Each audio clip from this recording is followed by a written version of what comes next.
luôn. Chỉ tao muốn thu xào nhớ xào u so thang đường đi. Chạp liềm man truy tế thơ vô sáng tia có nọ thang lần tu mê xì. Thà lùa tu xí chỉ lùa có rong sinh chỉ xí bông tỏ tay lùa mua dùng bùa dù thiệt chỉ ngùng tia ui lên từ tàu cu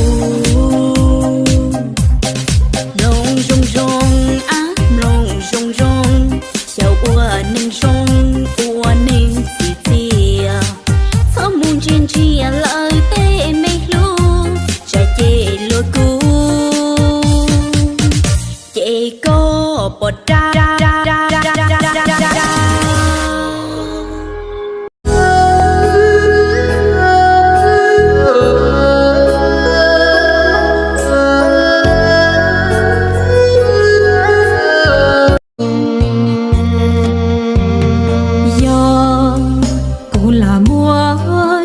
Luồn trâu lo sợ ưu ý tu chết tận tu trâu trẻ tư muốn đi đâu có lần đâu vì chỉ muốn tôi nhớ có thiết say chỉ tàu xa yo tu có tàu xí dân có tàu gạo ê có thiết lưu hờ mù cho kế tư con trò vui giờ. Mạnh mẽ, em mệt không? Em nói rằng em ổn, nhưng đôi mắt của em nhìn trống rỗng vô hồn. Em bảo em không sao vì đã quen chịu tổn thương. Giờ có thêm một chút xíu thì cũng vẫn ổn. Em nói em vẫn cố gắng được, nhưng có rất nhiều buổi sáng em thức dậy và ước mình có thể quên hết. Mạnh mẽ mãi, nhưng khi em cần một ai đó để dựa vào thì chẳng có bờ vai để em nương tựa, không có vạt áo nào để em níu lấy cho em đỡ trong chân. Có chuyện gì thì em cũng chỉ biết giấu nhẹm đi rồi cười nhạt, sau đó tự an ủi mình là không sao, không đau. Mạnh mẽ hoài, rồi khi em im lặng cũng không ai cảm thấy em không ổn để hỏi em một câu: em sao vậy? Không ai dịu dàng kéo em vào lòng và nói: lại đây anh ôm. Không có một ai nói với em câu ấy, em cũng chẳng thể khóc được. Em thấy bản thân mình kiên cường tới mức mệt nhoài, vì việc gì cũng phải tự mình gồng gánh. Khi ốm, em phải tự mình mua thuốc. Em mong anh hiểu, em có thể yêu anh, hy sinh mọi thứ vì anh. Nhưng em sẵn sàng rời đi nếu như em cảm thấy tình yêu của em không được tôn trọng. Có thể em không là gì, nhưng em có giá trị riêng của mình. Em sinh ra không phải để mua vui cho người khác. Giờ là 30 Tết, mọi người chuẩn bị ở nhà, năm mới đến đâu rồi? Mẹ ơi con nhớ khoảnh khắc năm ấy khi con 10 năm.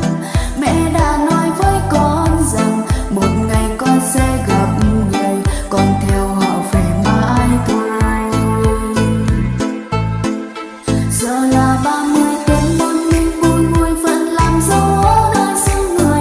Mẹ ơi có biết con nhớ mẹ lắm, con khóc được không? Tóc cha đã trắng mấy phần, vậy mà 30 xuân rồi con chưa về về bao em. Xa khảo YouTube gì đâu sợ đơn riêng, rong nhà lấy ít xia khảo YouTube gì đâu tới chờ bỏ.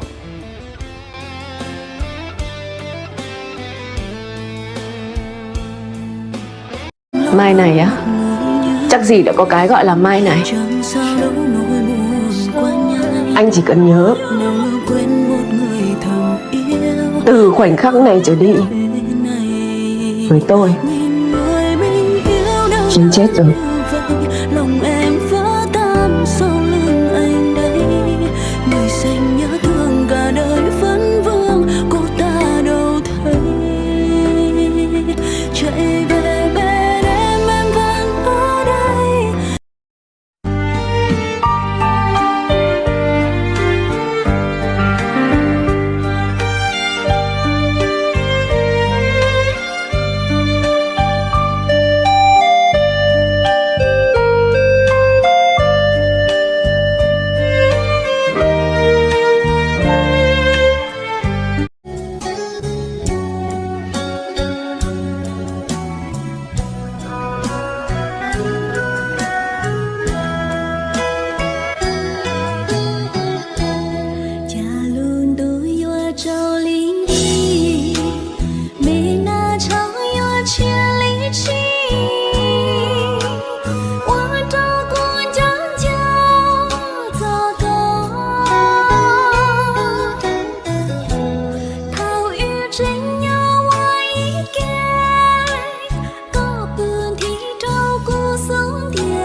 lưu ý rằng chỉ suy ta và muốn đỡ ôn anh cho luôn đi đã một đàn nhạc gì lúc sao yêu ngủ lâu nắng nhau tê rồi cú chi do có tu nhà ta chia có ua đã chi thia chín trái cú tu chia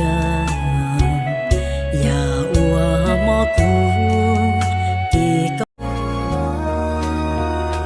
đến đây thôi mình dừng lại được chưa, quá đủ rồi em thấy dư thừa nắm tay.